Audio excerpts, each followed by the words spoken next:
The Bridge of Love. In the heart of a small African village, there was a river that divided dreams from reality. On one side were children with books too heavy for their tiny hands, and on the other side was the school they longed to attend. The river wasn't wide, but it was dangerous. In the rainy season, the waters raged, carrying away anything that dared to cross. Many mornings, little feet stood at the riverbank, staring across with frustration and sadness. Some would try to wade through, their uniforms soaked, their notebooks ruined. Others stayed home. Waiting for the river to calm, the water didn't just separate land. It separated children from their future, for the elders in the village. This was life as it had always been. They sighed and said, "The river is stronger than us." But for the children, every drop of water felt like a stolen chance.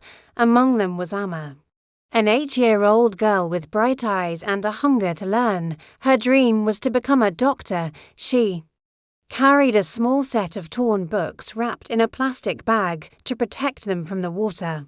Every time she watched her friends return home defeated, she whispered to herself, "One day, this river will not stop me." No one in the village imagined that help was on its way. One morning, trucks rumbled down the dusty road. Men and women in hard hats stepped out, carrying tools, planks, and notebooks. They were engineers, not the kind who came to take pictures and leave, but the kind who rolled up their sleeves and built with their hands. The villagers gathered around, curious. What could these strangers possibly want in their forgotten home? The lead engineer, a young woman named Aisha, smiled at the crowd. "We came to build a bridge," she said simply. The elders shook their heads. They had heard promises before. But Aisha and her team did not talk long. They began measuring the riverbanks, cutting wood, and laying foundations day after day. Under the scorching sun, they worked. Their boots sank into the mud, their hands blistered, but they kept hammering. Some nights, they worked by lantern light, while villagers watched in silence. Slowly, faith began to rise like the structure itself. Amma was there every day. She stood at the edge of the site, clutching her books, her eyes never leaving the workers. She asked questions, carried small tools, even fetched water for them. The engineers laughed gently at her persistence, but secretly. They admired her, one of them told Aisha. "That little girl has more determination than all of us put together." Weeks passed, the skeleton of the bridge became visible. Children began to whisper to each other, "Maybe this time, it will be real." The day finally came when the last plank was laid. And the bridge stood firm across the river. It wasn't fancy, it wasn't huge, but to the villagers, it was a miracle. On the opening day, the entire community gathered. Elders in colourful robes, mothers carrying babies, fathers with dusty hands from the farms, all stood at the riverbank, staring in awe. The engineers smiled as they invited the children forward. The air was filled with laughter, drums, and songs of joy. Then came the moment no one would forget. Little Amma, in her faded school uniform, stepped onto the bridge first. Her books were clutched tightly to her chest, her heart pounding louder than the crowd's cheers. Each step echoed with meaning, not just for her, but for every child in that village.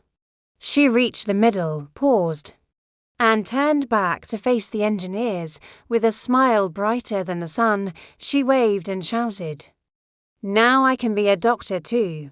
The crowd erupted. Tears filled the eyes of the villagers. The engineers themselves turned away, wiping their faces quietly. That single sentence had carried the weight of generations. The bridge was no longer wood and nails. It was a promise, a symbol, a doorway to dreams that once felt impossible. From that day, everything changed. Rain or shine, the children crossed safely, their uniforms dry, their notebooks untouched. Attendance at the school doubled. Teachers began to say, "These children arrive not just with books, but with hope," and Amma, true to her word, studied harder than ever. Every morning as she stepped onto the bridge, she whispered, "Thank you," as if speaking directly to the planks beneath her feet. But the story did not end there. Word spread about the little bridge and the little girl. Newspapers picked it up. Donors began visiting the village. A new well was dug. Solar panels were installed. Opportunities that once seemed impossible began to flow like the river that had once held them back. Years later, Amma returned to that same village, no longer a little girl, but a young woman in a white doctor's coat. The villagers gathered again, this time at the clinic where she worked. Old men who had doubted, mothers who had cried, and the very engineers who had built the bridge all came to see. Amma stood tall, stethoscope around her neck, smiling with the same fire in her eyes. She looked at the children lined up before her and said, "If I could cross that bridge, so can you." The engineers called it a small project. The villagers called it a miracle. Amma called it the beginning.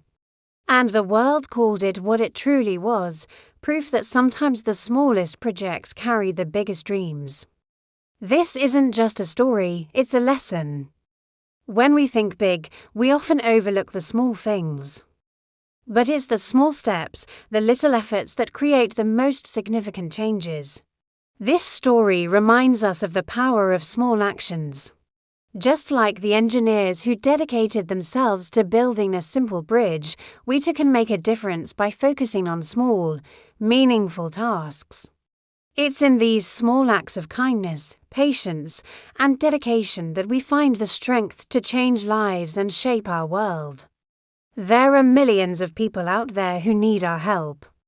It doesn't have to be someone from a faraway village. Maybe it's a friend, a neighbor, or even a stranger. How can you help someone today? What small act of kindness can you do to make a difference in someone's life?